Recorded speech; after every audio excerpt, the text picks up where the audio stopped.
Sur votre question concernant les médias, et je l'ai annoncé ce matin que j'ai décidé, après évidemment discussion et analyse avec mon équipe, de retirer les accréditations accordées aux journalistes d'Al Jazeera.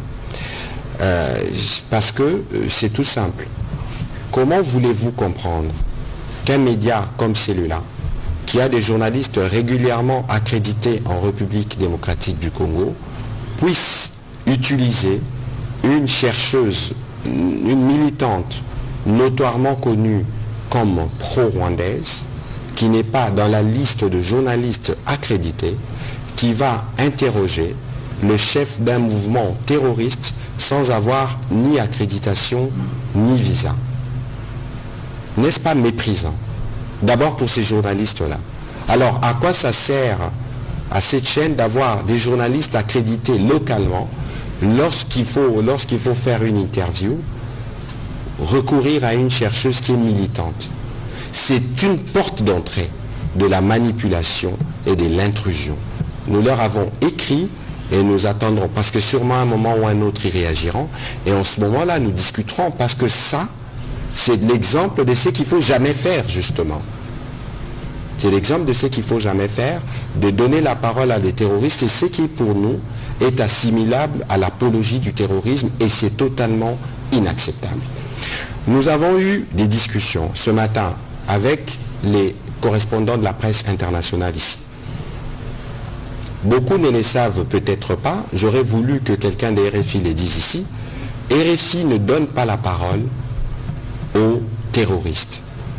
Et d'ailleurs, dans cette guerre, je pense que nous devons proposer une forme de lexique. Madame Paulina Zidi, je la vois dans la salle, peut-être elle-même pourra le dire. Nous considérons que c'est un bon pas, mais qu'il y a des choses qu'il faut faire davantage dans la couverture, dans un contexte où chez nous il y a la pluralité des médias.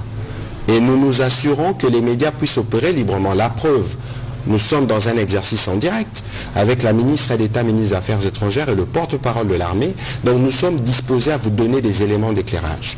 Pour la protection de notre opinion, il n'y a plus de place pour l'ambiguïté, parce que de l'autre côté, ça n'existe pas. C'est l'omerta générale où la liberté d'expression n'existe même pas d'un iota. Et donc si nous avons pris la décision sur Al Jazeera, c'est parce que nous avons des faits corroborés qui sont justifiés.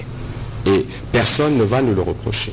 Mais pour ce qui concerne les autres médias de la presse étrangère, nous avons aussi discuté par rapport à la spécificité, à la délicatesse du sujet.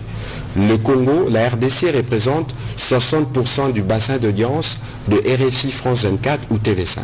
Et 60%, c'est énorme lorsque vous êtes un média. Et les Congolais, dans leur grande majorité, si pas tous les Congolais, ne veulent pas du Rwandais, du militaire rwandais, des agissements du président rwandais sur notre territoire. Et cela doit être en mesure de ressortir et sans entacher à rien les professionnalismes de ces médias. Nous sommes dans un contexte de crise et tout le monde devrait le comprendre, parce qu'on peut même envisager des mesures plus radicales. Alors, sur la question de la peine de mort qu'a évoqué le ministre de la Justice, je pense qu'il faut...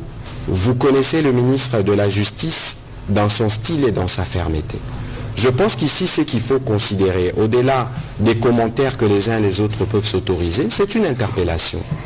C'est une interpellation qui ne concerne pas que le professionnel des médias, c'est une interpellation qui concerne à la fois les militaires et d'autres personnes qui sont sujets ou qui peuvent être utilisés comme de canaux pour passer des messages de l'ennemi.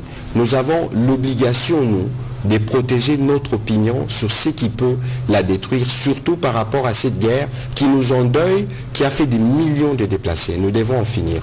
Et donc, considérez que vous êtes plutôt interpellé dans le cadre de l'exercice de vos fonctions, et ce n'est que de cette manière que nous allons nous assurer que nous, comme Front médiatique, nous apportons notre contribution aux efforts diplomatiques qui sont faits et aux efforts militaires qui sont faits pour régler le problème de la sécurité dans l'Est. Madame la ministre d'État, pour les questions qui vous concernent.